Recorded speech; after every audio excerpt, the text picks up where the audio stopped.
What do the common cold, asthma, cancer, and the coronavirus have in common? Well, they are all a result of a breakdown in the body's defense system.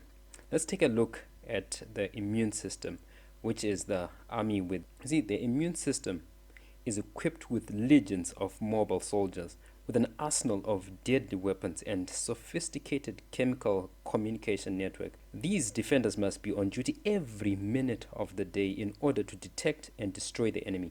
Even one surviving germ or cancer cell can be potentially life-threatening. One out of every 100 cells of the body belongs to the armed forces. An army totaling nearly 1 trillion white blood cells. They make up over 1% of the total blood volume in a healthy adult. Now that is amazing. That is a lot of firepower. Now here's some of the many functions of these special forces. The phagocytes are the army's foot soldiers. They are the first ones to arrive at the battlefield. They engulf the invading germs and they dissolve the enemy with their powerful enzymes. And then we have the lymphocytes. These guys are very important and play a very vital function. They are the ones who destroy virus infected cells. So when a virus enters into the body cells, those body cells become infected by those viruses. Lymphocytes come and destroy those infected cells, but it doesn't stop there. They go on further and target cancer cells. These are cells that have become cancerous. They may not have been infected necessarily by virus cells, for instance, but they would have become cancerous because of many different causes. Now, lymphocytes target these cancer cells and destroy them. But what else are they responsible for? Lymphocytes are also there to produce antibodies. It is these specialized weapons called antibodies that are responsible for giving us immunity from diseases. So lymphocytes are very important. Now, on the other hand, when these foot soldiers run out of control, like soldiers that perform a coup d'etat or run amok, beating up civilians, that is a very sad state. Instead of soldiers defending the civilians, they begin to attack civilians. And the same thing happens with our immune system. When things get out of hand, when the immune system malfunctions, it is actually capable of causing diseases. And we're going to look at some of these things. For instance, allergic disorders such as asthma and hay fever occur when the immune system mistakenly battles against normally harmless substances such as house dust, pollens, and certain foods. When this happens, histamine is one of the chemicals that are released in this process. And this histamine is what is responsible for the typical symptoms of allergy, which includes itching, a running nose, as well as watery eyes. Now, in diseases such as rheumatoid arthritis and childhood onset diabetes, also known as type 1 diabetes, the immune system attacks and destroys the body's own tissues. That is why these are called autoimmune diseases. Now, when all things are functioning properly, when the body has a strong, healthy immune system, there are mechanisms, there are checks and balances within the body, in a healthy body, that prevent disorders like these things taking place. Now, we all know of AIDS. This is a devastating situation where the body's army is immobilized, leaving the body open to serious infections and even cancer. It's a very sad state. Now, we obviously are wondering at this stage, how can I strengthen my immune system? How can I improve my body's defenses to fight off the different infections that surround us every single day by day and moment by moment? It's not just a corona issue. It's an issue that even without the coronavirus, we're always exposed to these disease-causing germs, and we need to always keep our immune system in check, not only because of the coronavirus. Now, fortunately, there are certain practical steps that we can take to help improve our immune system. Firstly, we need clean, fresh air. Clean, fresh air, especially outdoor air, is very good to help the body to inhibit cancer growth, and it also helps to correct allergic disorders such as asthma and hay fever. Fresh air also aids in protecting the immune system from the devastating effects of stress. We're going to look at stress very quickly later on, but when you get fresh air, you relieve stress, and that helps to boost your immune system. And so it is obvious from this case that in this situation where we are in lockdown, yes, it's important to avoid public places, but it is not the best situation to keep yourself locked up in a room. You certainly need to get as much fresh air as possible. Now, staying in crowded urban cities makes this very difficult, and we sympathize with that. But where possible, try and get fresh air wherever possible. It will help to boost your immune system. That takes us to the next point as well. Pollution is one thing that affects our health worldwide, and it also suppresses our immune system, especially many of the chemicals that come out from cars, and the many chemicals that we are exposed to affect our immune system. And so we need to be very careful about avoiding air pollution. Now, we will look at pure water. Pure water, people say water is life, and there is so much truth in that statement. Water is necessary because the body needs to detoxify a lot of things that are happening in the body. So when the body is fighting off an infection, you sweat, you may urinate, you may have bowel movement, even your lungs when you're breathing out these things, your body needs lots and lots of water to expel all these things, to flush out the germs. And that's why we need to drink adequate amounts of water. Generally, on average, 2 liters of water per day, 2 liters of clean water per day is sufficient, but it depends on weight, size, and activity as well. But not only is water necessary for the expulsion of toxins and flushing out germs, but the super highway for the body's soldiers to go from point A to point B to fight infections is the bloodstream. Our white blood cells move efficiently in the they go to the place of infection using the bloodstream, and we can only have a good bloodstream when we have sufficient amount of water. Not only that, but the mucous membranes of the nose and the mouth also need plenty amounts of water to maintain that protective barrier against invading germs. So before the germs even enter into the body cells, the body has this barrier of mucous membrane that keeps these germs out. When that barrier is compromised, the germs find it easier to get into the body, for example, through the nose, into the lungs as well. We also need water for external use. This is why we need to practice excellent hygiene. We need to keep bathing. We need to wash our hands regularly. When fighting off corona, obviously there's the issue of the face mask, and all of these things are necessary. But it's not only for fighting off corona. It's a general practice that we need to maintain as a lifestyle habit to always keep ourselves clean, and we need plenty of clean water for that. But water is also needed when we bath using what is called hydrotherapy, where we alternate hot and cold water. We can boost the immune system. That is another lecture altogether, but water can be used externally in hot foot baths, in hot and cold showers. All these things are tools that can be used to help boost the immune system.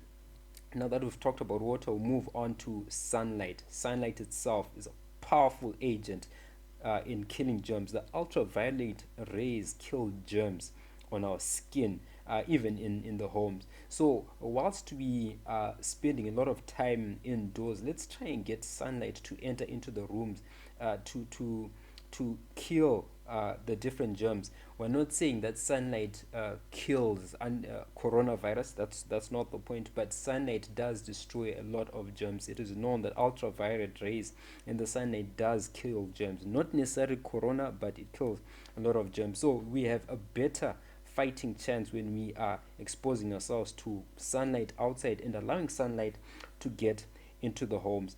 But not only that, but sunshine also increases the production and activity of white blood cells, and thus strengthening our internal forces. So if we spend the whole day indoors and not expose ourselves to sunlight, we are not doing ourselves a favor. We need to, as far as possible, find ways where we can expose ourselves to sunlight without getting into public places and increasing our risk of corona. But not only corona, but even after the corona pandemic is over, this is a habit that we need to maintain to keep our immune system up.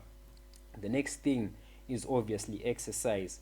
This helps to improve the circulatory system. It helps to keep it strong. This includes the lungs, the heart, and the blood vessels. This is the super highway for the troops to move from one place to another in a very efficient way.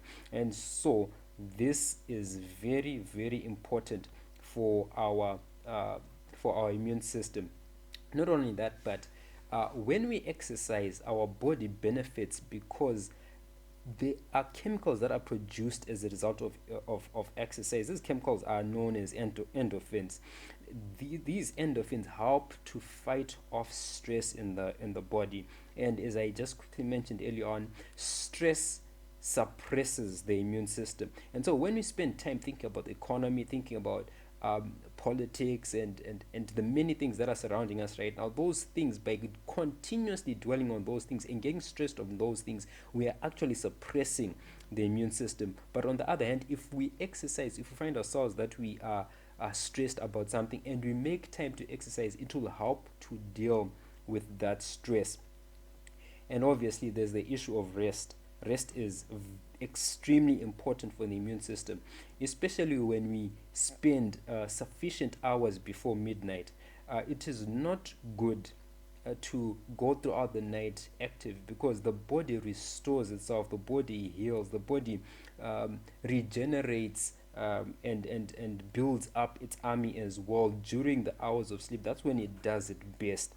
And so when you spend hours during the night awake, we are suppressing our immune system.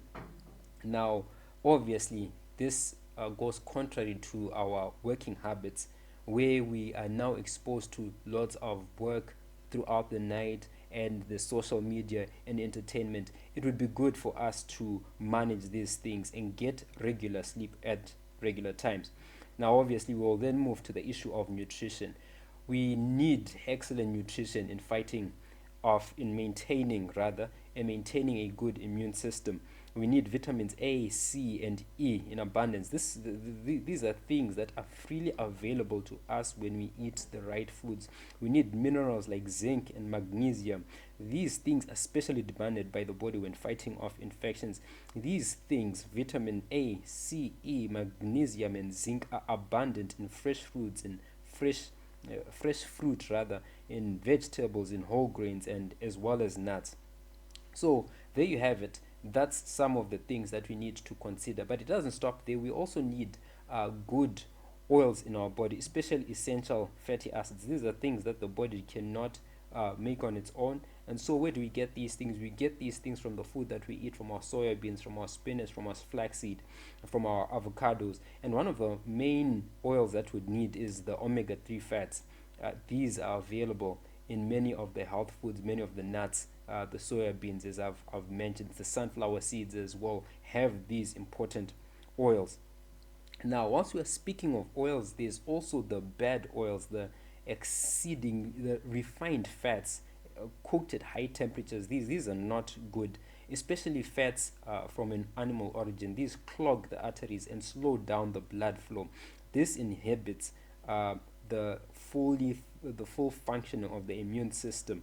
But not only that, but these oils, these fats, increase the growth and spread of cancer cells. So it would be good for us to avoid this where possible. Now, moving on to another popular favorite is refined sugars. Refined sugar is a terrible enemy of the immune system. It quickly inactivates the germ-killing foot soldiers, the phagocytes. So when we take in sugar, our phagocytes get entangled in each other and become, as it were, less effective. For example, in one classic study on sugar's effect on white blood cells, just one soft drink can be Coca-Cola or Fanta or any of these things, one soft drink containing 12 teaspoons of sugar is enough to weaken the protective ability of our body's white blood cells. It's amazing. Just one drink debilitates our immune system. And guess what? It debilitates our immune system by 60%. And that's for the next 5 hours. So when we drink these things, we are suppressing the immune system for the next 5 hours, our phagocytes are suppressed for the next 5 hours, and that gives a gap for the coronavirus to make inroads in our body, and that's something that we certainly do not want. Also, we need to abstain from alcohol, tobacco, and caffeine. These things are all detrimental to the body's defenses. Alcohol cripples the body's internal army. This suppression of the immune system is seen even in moderate amounts of alcohol. Next, we move on to tobacco. Tobacco also contains harmful chemicals that immobilize immune forces and stimulate the development of cancer. So we certainly don't want to get there. And as we smoke, the smoke inhibits the cilia. The cilia are like the brooms within our lung tissues that sweep out the dirt and make sure that the dirt and the germs that are trapped in the mucus are taken out when you cough and when you produce mucus. Now, when we smoke, these brooms are inhibited, and it causes serious lung damage because the germs will not be swept out and they will increase the rate of infection. And doesn't only this issue is not only limited to smokers, it is also affecting us through secondhand smoke. So we need to move away from secondhand smoke as well. And some of the chemicals found in smoke are not limited to smoke only. There's nicotine. I'm sure most of us are aware of nicotine. Nicotine is not only found in cigarettes, but it is found in many other places like sweets and your electronic cigarettes and things like that. In whatever form nicotine is found, whether it's in cigarettes or whether it's in a lot of the candies that we have, it inhibits this immune system and it increases the rate of cancer. And there's also the issue of illicit drugs. This should be avoided at all times. This affects our decision making, it affects our immune system. And some of the prescription drugs as well, we need to talk to our physicians and find ways that we can try and maintain our health as much as possible by minimizing the amount of drugs that we take. Where it is unavoidable, then the drugs should be taken with supervision from your doctor. Please work with your doctors, but let us try to find the best ways possible to minimize the use of prescriptive drugs, especially when we want to maintain the immune system. Now, in recent years, science has demonstrated a close relationship between mental and physical health. It goes without question. We now know that when people feel helpless and hopeless and their bodies produce stress hormones and chemicals which can damage the immune response. So things like grief, like anxiety, being discontent, grumbling, guilt, unforgiveness, they all tend to break down the life forces and to invite decay and death. On the other hand, it has been noted that positive emotions such as gratitude, rejoicing, goodwill, and trust in God's love and care, these are health's greatest safeguards. And so we have hope in Jesus. With God on our side, we have a sure help in every kind of trouble. It doesn't matter what situation we find ourselves in, we can trust in the Lord that He will help us. And even in the worst cases, we have to trust that God is guiding us in the best way possible. The love of God can replace guilt, sorrow, anxiety with a spirit of gratitude and praise. And so we find in Matthew 11, verse 28 to 29, Jesus says, "Come to me, all of you who are weary and carry heavy burdens, and I'll give you rest. Take my yoke upon you, and you'll find rest for your souls." That's the word of Jesus to all of us, that we are to trust in Him. Even if disease does come, and even when we do get afflicted, we are to play our best. We are to do our best to minimize this. We are to do our best to improve our immune system. But whatever happens, we should trust that the Lord is in charge. And so for further reading, please get a book called Stronger Than He. There's a whole chapter 5, which focuses on the army within. May the good Lord bless you. This is us from Third Angel Media and Pure Light Missions. Follow us on social media for future videos of such nature.